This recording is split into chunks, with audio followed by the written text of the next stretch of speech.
Per un cattolico l'impegno attivo nella società deve essere considerato un dovere? Sì, è un dovere, è una vocazione, è una missione.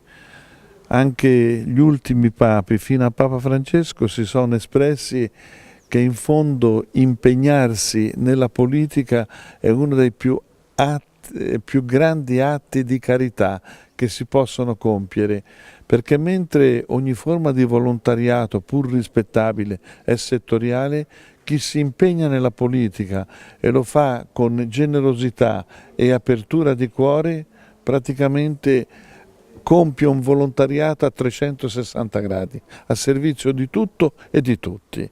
Quindi io ribadisco l'impegno dei cattolici nella politica.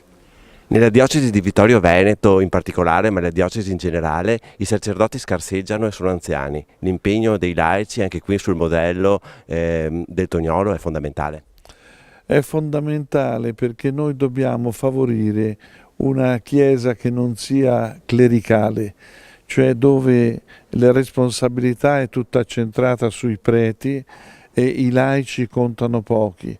Ma dobbiamo veramente in questo senso applicare il concilio con questa ministerialità nella Chiesa allargata nei vari settori anche ai laici.